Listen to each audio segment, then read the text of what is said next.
Olá, é sempre um prazer imenso ter você comigo aqui no De Bem com a Vida, um programa que faz de tudo para lhe ver sorrir de corpo e alma. E a pauta de hoje, ela é um tanto reflexiva.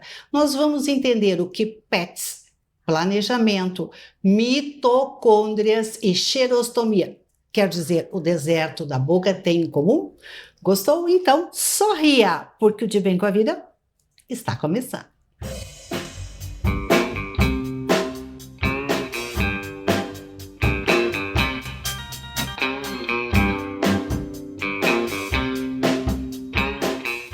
O Rio Grande do Sul não começa no mapa, começa nas pessoas, nos municípios. É ali que os desafios aparecem primeiro e as soluções precisam chegar. Colocar os municípios no centro das decisões do Estado. Isso é municipalismo. Quando cada município tem voz e vez, o Estado inteiro avança. Assembleia Legislativa do Rio Grande do Sul. Municipalismo agora. A voz e a vez dos municípios. O tema é reflexivo e o elenco de convidados é magistral. Nós recebemos com muito prazer os nossos convidados. O professor Rudimar Moscarelli, que é naturopata, especialista em longevidade ativa e vai falar conosco diretamente de Brasília. Também conosco a auditora financeiro-contábil Lourdes Springer. Muito boa noite, Lourdes, tudo bem? Boa noite. A Lourdes é ex-vereadora de Porto Alegre, ex-diretora da Secretaria de Desenvolvimento Social do Estado do Rio Grande do Sul e vai nos trazer a questão de, em tempos de solidão, os pets podem ser uma excelente alternativa.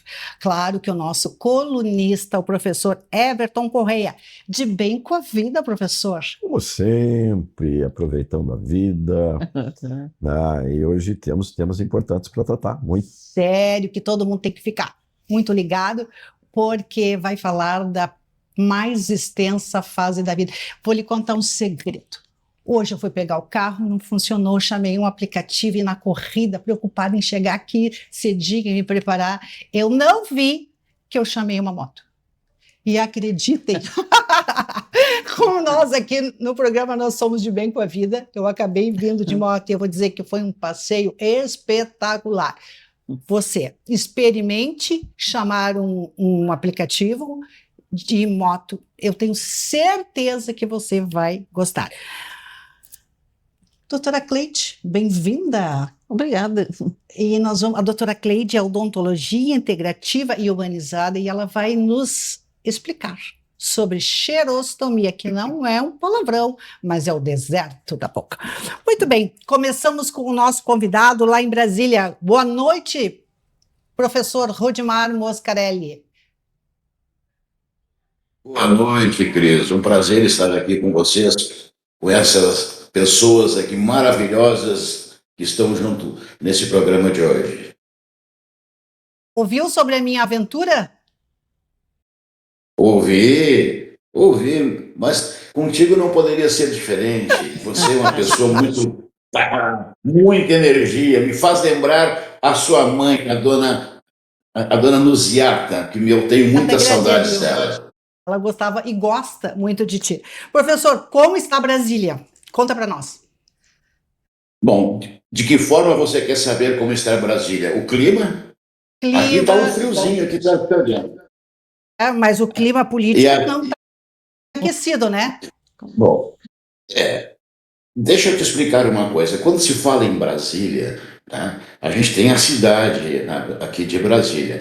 Ali dentro, quando se fala em política, é totalmente diferente do que é a população daqui de Brasília.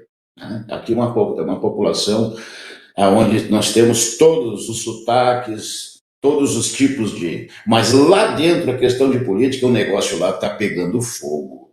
Tá? Não é brincadeira o que está acontecendo. Mas nós estamos aqui na expectativa de que o melhor possa acontecer. Sim. Tomara que assim seja. Professor Rudimar, nós vamos falar então sobre o pote de mel da medicina, que são as mitocôndrias. O que são mitocôndrias e o que elas significam na nossa vida? Por favor. Muito bem. O que é mitocôndria? Vamos falar de uma forma que todos possam entender, inclusive usando algumas analogias. As mitocôndrias, ela é o quê? Ela é uma caixa de força, aonde estão todas as funções da nossa célula, respiração celular. As mitocôndrias, elas produzem, elas recebem o ATP, que é adenosina trifosfato, né? Que advém de alimentação, advém da vida em que a gente leva, todos os fatores de um eixo chamado psiconeuroendócrino-imune. Elas estão presentes em tudo isso aqui. E ela tem a ver com a longevidade, por quê? Ela está ligada diretamente aos telômeros, lá no nosso DNA, né? Né? Nos nossos cromossomos, que parecem uns cadarcinhos, né? Então aquilo vai diminuindo. E quando eles diminuem, é sinal de que as mitocôndrias também diminuíram. Uma coisa muito interessante, Cris. As mitocôndrias trazem um DNA, chama-se DNA mitocondrial. Mas o que quer dizer isso? É um DNA exclusivamente feminino.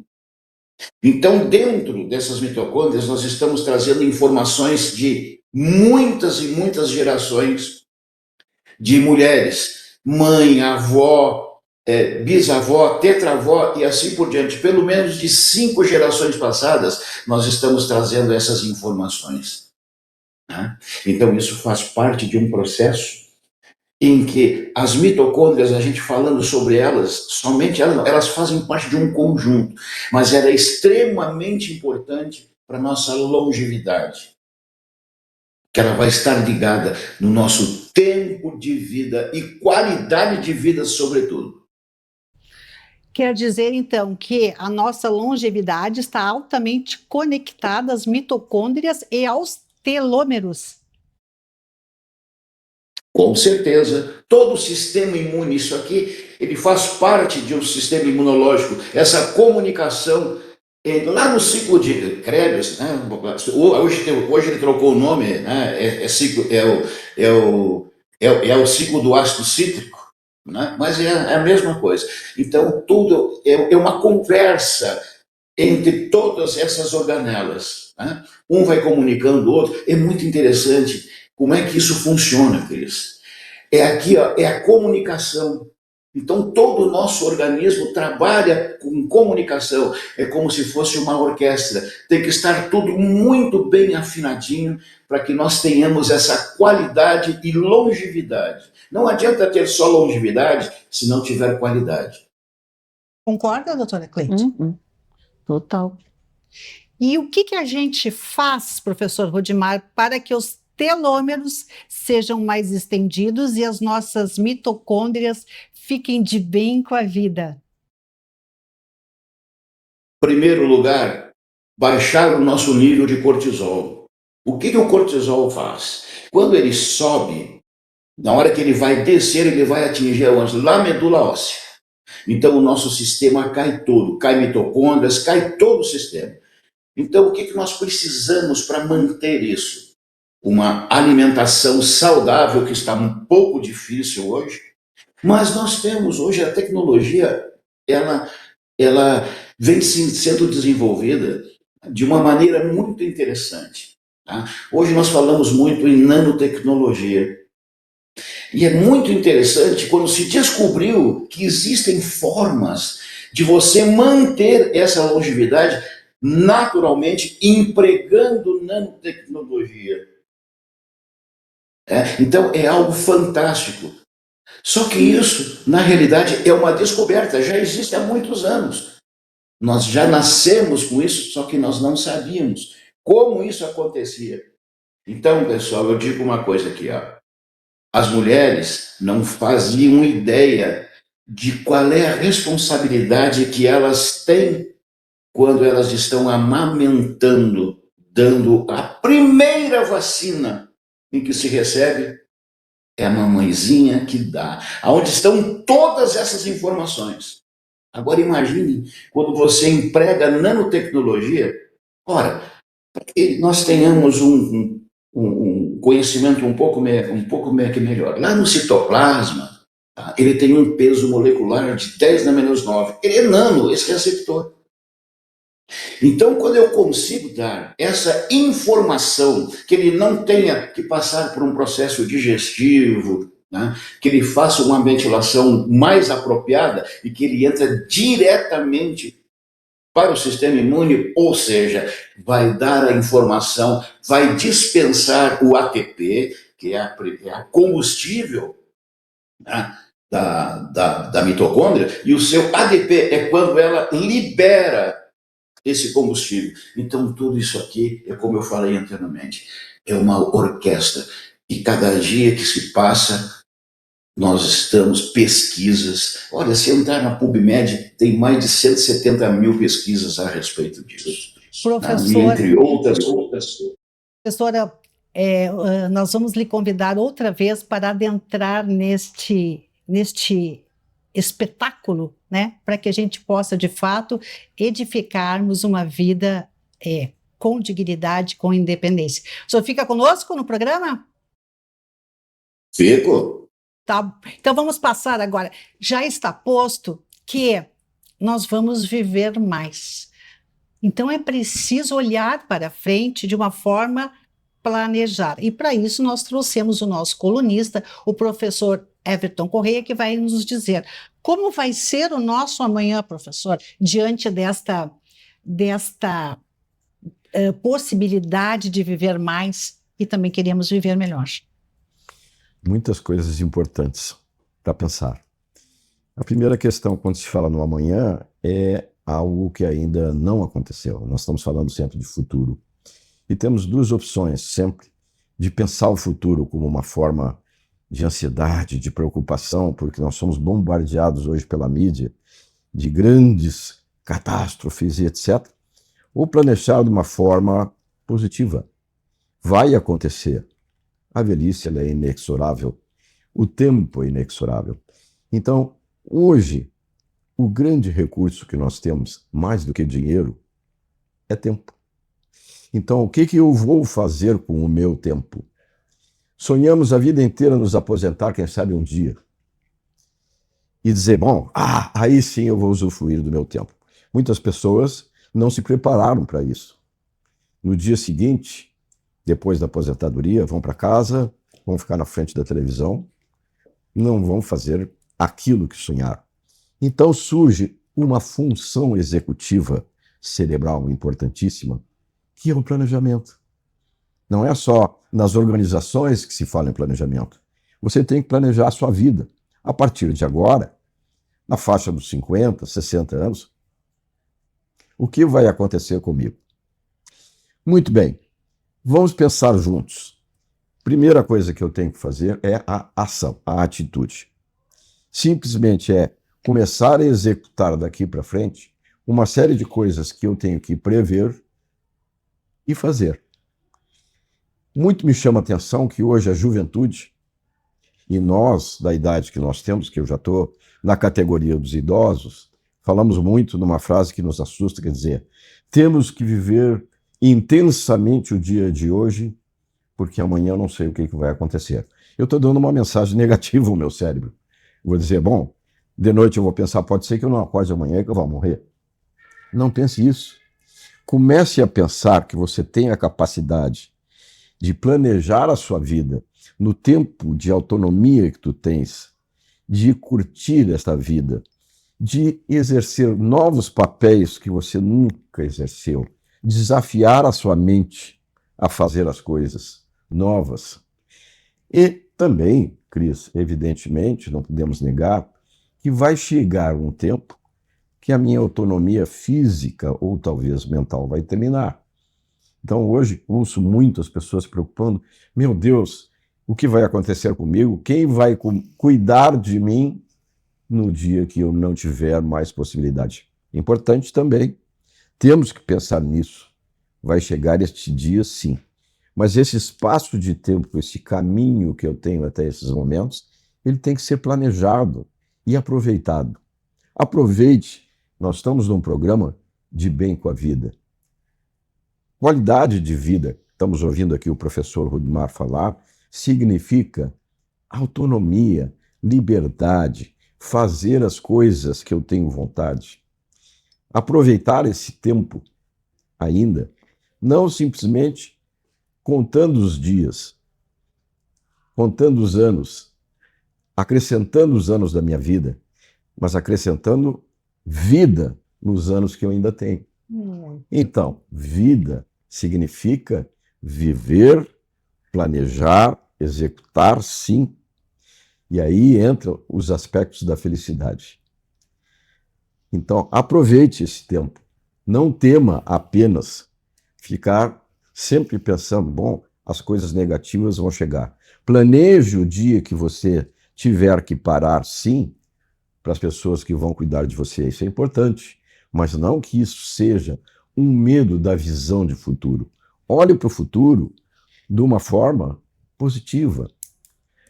Não é simplesmente os medos das coisas que vão me acontecer. Então, hoje de noite, nessa noite que a gente está discutindo esses temas, é uma provocação, é um desafio. Coloque qualidade na sua vida. Ouvimos aí as recomendações diversas dos nossos colunistas do programa sobre a questão da saúde física, mas temos também na saúde mental o exercício cerebral do planejamento, de se preparar e fazer as coisas acontecerem de fato, onde eu tenho o controle da minha vida. Muito bem. Eu ainda tenho autonomia, ainda tenho liberdade para fazer. Se tiver que subir numa moto para me divertir, vença os preconceitos. Não é problema. Esqueça os preconceitos. Viva a vida. Essa é a dica dessa noite. Dica. Mais dicas incríveis e bem-humoradas em seguidinha depois do comercial.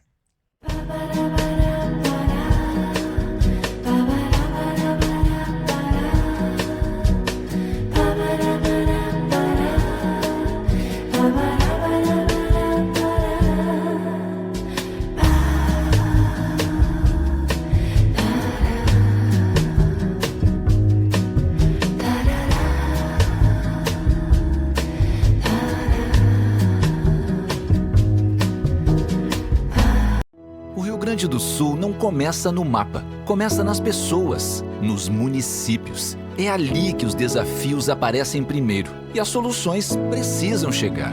Colocar os municípios no centro das decisões do Estado. Isso é municipalismo. Quando cada município tem voz e vez, o Estado inteiro avança. Assembleia Legislativa do Rio Grande do Sul. Municipalismo agora. A voz e a vez dos municípios. Voltamos com o De Bem com a Vida e os nossos mega convidados. De Brasília, o professor Rudimar Moscarelli, conosco o professor Everton, a auditora financeira Lourdes Springer e também a nossa cirurgiã dentista Cleide Fagundes. Lourdes, nós vivemos em tempo de solidão, né? Ninho vazio, o companheiro ou a companheira que partiu. E a pergunta é, os pets, eles podem ser uma companhia, podem ser o conforto? Nós estamos num novo ciclo onde as famílias se reduziram, o envelhecimento traz a solidão por viuvez, por separação, pelos filhos que foram embora, e os pets estão ocupando grande parte dos lares, promovendo a companhia, eliminando essa ansiedade, depressão e a solidão. Então, às vezes não é aceito, mas hoje nós observamos a grande parte da população com seu animal de estimação ou animal de companhia, e que se observa que as pessoas procuram sair somente quando podem levar esse animal de estimação. Tal a importância que é para uma pessoa que vive às vezes 15 anos com aquele animal de estimação e que no momento que esse animal se vai é um sentimento de luto, isso já analisado pela psicologia, e que não é incentivar somente a companhia do animal, mas é o que as pessoas escolheram e que nós temos que aceitar, e para nós que somos da causa animal é bem-vindo, porque muitas vezes essas pessoas adotam aquele que está abandonado e que já teve um lar, que infelizmente esses crimes acontecem de abandono. E é muito comum, quando a gente perde um animalzinho, um pet, as pessoas dizem, olha, vamos substituir por outro, ou, enfim, essa troca de amores, ela é recomendada? Olha, é um luto, eu digo, passageiro, mas nós que estamos inseridas neste movimento, nós nunca dissemos adota outro, deixa passar um tempo, a pessoa se adequar à nova situação até ela optar por ter um novo animal de estimação. E o que a minha amiga, o meu amigo, que estão do outro lado, estão conosco no De Bem com a Vida, neste início da semana, de repente, assim, quem sabe ouvindo todo esse conhecimento da Lourdes, que é uma simpatizante da causa animal, qual é o cuidado número 1 que eles devem ter para colocar um novo hóspede dentro de casa? Observar o espaço, primeiro o espaço, animal de grande porte exige espaço. Os animais de pequeno porte, os de raça de luxo, os mions, como se diz, esses cabem em apartamentos, é mais fácil de levar a qualquer lugar, a pessoa se vai viajar hoje pode levar no carro, pode levar no avião, embora já tenha esse movimento de que queiram transportar e já se transporta animal de grande porte em voos, mas tudo isso tem que ser observado e também observar período de férias. Eu já tenho alguém que vai me auxiliar se eu não puder levar o animal, para não se tornar um incômodo, e sim momentos de alegria, que o animal só traz alegria, ele é muito leal ao seu tutor. É um amor incondicional, né? É verdade. Ele recebe tudo e dá tudo. É verdade. Doutora Cleide, também agora vamos passar pela xerostomia, ou seja, o deserto da boca. Como tem gente desértica? Por quê? Tem a mesma coisa a ver com as doenças, o envelhecimento, o estresse. É uma doença de idoso? Diabetes, a depressão. São medicamentos que tu toma para a doença e acaba tirando as glândulas salivares, não conseguem produzir. A tristeza deixa a boca seca. Então, a alegria enche a boca de saliva. Viu, professor Everton? Vamos convidar as pessoas a sorrirem. Então, a alegria de ver o teu bichinho, de ver a tua comida gostosa, de ver isso enche a boca de prazer. E o prazer estimula a glândula salivar. Mas, por outro lado, quem sofre com a xerostomia é bem complicado, porque é difícil de comer, é difícil de falar, é difícil de tudo. Doenças, úlceras. Então, assim, a gente sabe que tem até uma saliva que a gente pode mandar fazer conforme o paciente. Como? Uma saliva artificial. Manda produzir uma saliva. Exato. Então, assim, quando a secura é demais, tu manda fazer uma saliva artificial. Já tem pronto até, não é caro, mas assim, eu uso, por exemplo, os fitoterápicos e a homeopatia. Então, a camomila, o gengibre, o hortelã, gotas ou chá desses, usando vaselina, usando glicerina, manipulados, substituem a saliva. Tu tem que ter de 1 a 1,5 litro por dia de saliva. Tudo isso? Tudo isso. E quando começa a se instalar o processo de xerostomia, quais são os sinais que a gente deve prestar atenção? Boca seca. Tá, mas ela não começa a ficar seca de um dia para o outro. Machucados. Tu não consegue engolir direito, porque fica deficiente a deglutição, fica deficiente a mastigação, a deglutição, o intestino. Tudo vai complicando. Como assim o intestino? Porque resseca, tu não consegue fazer uma boa mastigação. Aí tu vai deglutir, começa a machucar aqui. Né? Então tudo vai ressecando. A saliva é fundamental e ela tem que ter um pH certo. Se estiver a menos, aquelas monte de candidias e coisa assim. Se estiver a mais, fissuras, buracos, a boca fica cheia de feridas. E a boca e a garganta. E o resto do intestino também. E a pele, tudo aparece. Desidratação é uma coisa que repercute na boca. E qual é a quantidade de água que, especialmente a geração 50 a mais, deve fazer a ingesta por dia? Pois é, tem até um cálculo que eu digo para os meus pacientes, que diz que tu pega o teu peso e multiplica por 33,3. Tá? Mas agora, com toda essa poluição que tem, não sei até se já não alterou essa quantidade, mas se tu multiplicar, tu tem 70 quilos, né? Multiplicar pelos 33,3, tu tem que tomar aquela determinada quantidade de água. Então, 2 litros, quase 2,5 litros por dia. Então, desses 2,5 litros por dia que tu toma, imagina que 1,5, vai ser vai ser a saliva, que vai ter enzimas, que vai lubrificar tua boca, que tu pode falar melhor, tu pode deglutir melhor. Aí imagina um medicamento que tu toma e resseca tudo isso. Então, assim, tu tem que tomar mais água daí. Então, eu aconselho, coloca numa garrafinha de água, as gotinhas, e toma durante o dia. E fica a dica para você. Uhum. E eu já vi, Eduardo, não precisa me sinalizar. O Eduardo está nos informando que, apesar da delícia que está esse programa, nós precisamos encerrar. Agradeço, professor Everton, a sua dica valiosa de prestar atenção no presente, mas pensar no futuro. É isso? Chegaremos lá com qualidade de vida e de bem com a vida. Essa é a proposta. Muito bem, muito obrigado. Vereadora Lourdes, vai voltar o programa para falar sobre pets, a alegria da casa retornando, não é isso? Exatamente. E voltaremos. Doutora Cleide, vou tomar mais água, prometo. E qualquer modificação na sua boca, procure o seu cirurgião dentista. Não tem por que sofrer. A odontologia tem hoje 1.001 possibilidades, é isso? 1.000. E a você todos nós desejamos uma semana espetacular. Dance na existência e até o nosso próximo De Bem com a Vida.